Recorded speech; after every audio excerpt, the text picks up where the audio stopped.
The phrase I'm going to share in this video will leave a woman burning with desire. Now, I'll tell you how to awaken desire in a woman, explain how it happens, and what triggers this moment. Maybe you've already heard, even watched the movie, 50 Shades of Grey, and regardless of whether you liked it or found it horrible, that movie aroused something in thousands of women around the world. What's the secret of this movie that manages to awaken desire in a good part of women? The main lesson we can extract from 50 Shades of Grey is that it clearly shows that female desire happens in a more indirect and gradual way. Gradual. Therefore, when it comes to male desire, it's more direct, like an image or a pornographic film, a visual approach that occurs in a matter of seconds. Female desire, on the other hand, is an indirect and gradual experience. In the movie, for example, when Anastasia meets Christian Grey, it's not an instant encounter, there's a seduction build-up, a conquest, a postponement before the seduction takes place. Two main elements precede the creation of this desire, the trust she establishes in him and the connection. For some women, building this connection can be quick, perhaps in 2 minutes they already feel sufficiently connected. For others, more time, more depth, and engaging conversation is needed for desire to start emerging. So, you realize that a woman's desire is not direct, it's not summed up in a simple sentence or image, it's a gradual process. There are some women for whom this can happen quickly, but they are a minority, an exception. In most cases, it will be necessary to establish trust, make her trust you, and build a connection. However, it's not just about establishing trust and connection, they must exist and precede the next step. After establishing this trust and connection with the woman, then comes the icing on the cake, what I'll show you at the end of this video. Now, let's talk about how to establish trust. How do you make a woman trust you and realize that you're a man with whom she can feel at ease, not just as a sexual object? So, how do you establish trust? How do you make a woman trust you and realize that you're a valuable man, someone she can trust completely? The crucial element to make this happen is to show concern for this woman at various moments. You can guide a specific situation and then ask her if she's feeling comfortable. You can say something like, "Can I get closer?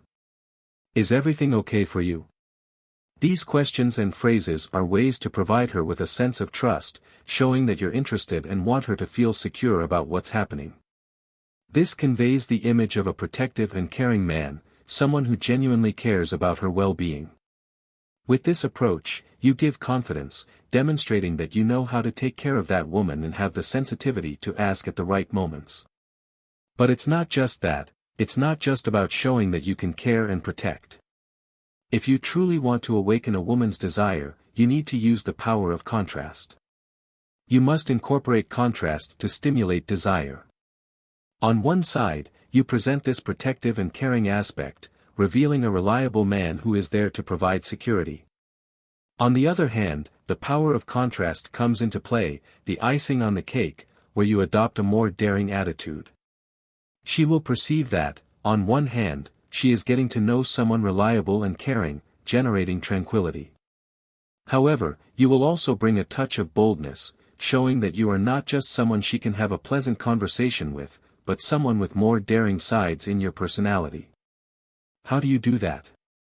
How do you show the daring side of your personality? Pay attention, there are several ways to bring this touch of boldness from your personality, and one of them is quite subtle, calm, and will contribute to the woman starting to see you from a new perspective, unconsciously. You will play with her subconscious, she won't be fully aware of what's happening, but you will provoke this effect. Talk about what I can't explicitly mention here, but you understand the idea. Attention, don't address this topic directly with her, neither about yourself nor about her in the beginning. Save that kind of conversation for a later stage of the relationship when things are more developed. However, in the beginning, you can mention it naturally, perhaps by sharing a story about a friend who did something without protection and expressing your view on the matter. You can mention a movie that you found very funny, extremely enjoyable, even with a hint of naughtiness that makes it look more like pornography. And when you talk about it, use the word naturally, as if you were talking about food or your work. What happens is that, when you're getting to know that woman you're interested in, while you're connecting and setting up dates, there's something implicit in that interaction, something both of you know. There's the expectation that at some point in the future, the relationship may evolve into something more intimate. However, both also know that mentioning this too early can ruin everything. So, choose the right time to address these matters and avoid talking about them prematurely. You realize that, wow, you're delicious. Although you can express this in a more intimate context behind closed doors, in the beginning, it's premature. There's an exception, a woman from 1900 who liked it, but that's unusual, as most would consider it repulsive. A subtler approach to introduce this type of conversation would be to talk about men who harass on the street and criticize this attitude. You could say something like, "I don't understand what these guys think, they think she'll want to do those things just because he said that." Although you're not explicitly mentioning the word "I'm" avoiding in this video, you're suggesting it subtly. This kind of comment shows a certain boldness, indicating that you're a mature man discussing something common in everyday life, not a disrespectful individual. This adds an element of contrast, allowing her to see you as someone hot, mature, and with an open language. Open because normally, the nice guy doesn't have the courage to speak up. He keeps it to himself, thinking it might offend and avoids it. So, if you start asking directly about her, like her position on something you barely know, it can sound invasive. But if you say the words naturally, like part of everyday life, it's not disrespectful. Well, folks, that was today's video. A strong embrace to everyone, and until next time.